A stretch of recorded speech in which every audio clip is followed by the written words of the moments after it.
passions et de ses projets. Donc pour poser une question, vous faites signe, on vous donne la parole. Est-ce que vous avez des questions? Peut-être qu'il y en a qui ont émergé. Déjà, ma carrière, eux, ils ne peuvent pas la connaître parce que quand je faisais une carrière, ils n'étaient pas nés. Donc il aurait fallu que ce soit leur mère ou leur grand-mère qui soit là, déjà. Par contre, je crois qu'ils connaissent mon fils.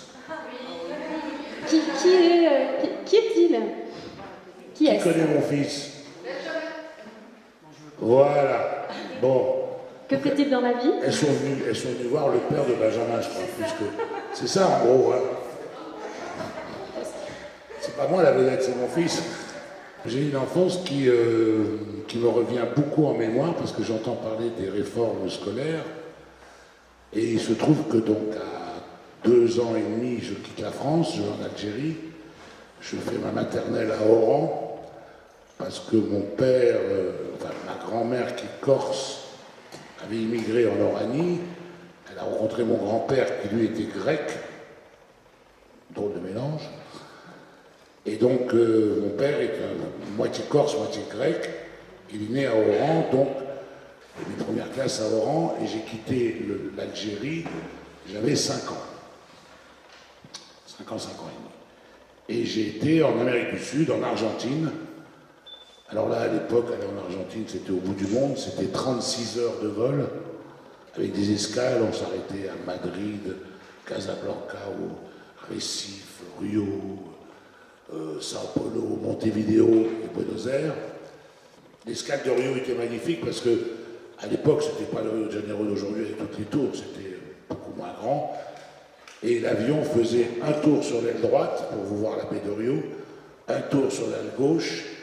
Et donc on faisait le tour de la baie de Rio, les bâtiments ne faisaient que la première crique. Après, tout ce qui a été construit après, c'est de l'autre côté. Et à l'époque, ce qu'on appelle aujourd'hui les favelas, c'était des quartiers populaires, mais ils étaient très beaux. C'était évidemment construit d'une façon précaire, mais c'était très fleuri, et c'était très gai, et c'était très musicien. Toute la musique brésilienne vient des favelas. C'est-à-dire que moi, j'ai connu un Brésil autre que celui qu'on nous montre aujourd'hui. Et donc, j'arrive en Amérique du Sud, donc en Argentine. L'Argentine, à l'époque, était ce qu'on appelle en France aujourd'hui une dictature, sous Perón. Sauf que nous, là-bas, sur place, on ne vivait pas ça comme une dictature. Donc, il y avait Perón, Eva Perón, Evita, qui a été très connue. Et donc, à 6 ans, je me retrouve au lycée français de Buenos Aires, comme il en existe dans les grandes capitales du monde, sauf que dans ces pays-là, vous êtes obligé d'apprendre la langue du pays. On ne peut pas être dans un lycée français sans apprendre l'espagnol. Donc j'avais 4 heures d'espagnol le matin et 3 heures de français l'après-midi. Donc quasiment à 6 ans, j'étais obligé de parler la langue du pays. Et d'autant plus obligé que les petits Argentins qui venaient au collège français, eux, en récréation, ils étaient presque majoritaires sur les Français, puisque eux venaient plus pour apprendre le français, mais le matin, ils étaient dans leur langue. Et l'année d'après, pour des raisons personnelles, mes parents étaient obligés de nous mettre en pension.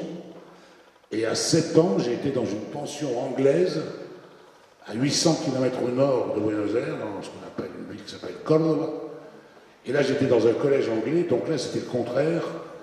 Donc toujours le même système, 3 heures d'espagnol le matin et 2 heures et demie d'anglais l'après-midi, puisque j'étais dans un collège anglais, et donc j'ai abandonné le français. Mais ça me permet aujourd'hui, à 71 ans, presque, puedo hablar espagnol como hablo francés, and I can speak English in the same way I speak French, et revenir au français. C'est-à-dire je suis totalement trilingue. Donc tout ce que j'entends sur les langues, aujourd'hui, est un mensonge éhonté. C'est-à-dire que si on doit apprendre des langues, c'est tout de suite et dès le départ, mais d'une façon très simple, apprendre tous les mots qui nous entourent.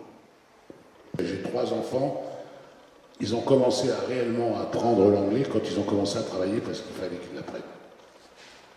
Donc je pense qu'en France, on n'apprend pas les langues comme il faudrait les apprendre. C'est très simple d'apprendre une langue, il faut savoir tout ce qui nous entoure. Et après, ça va tout seul.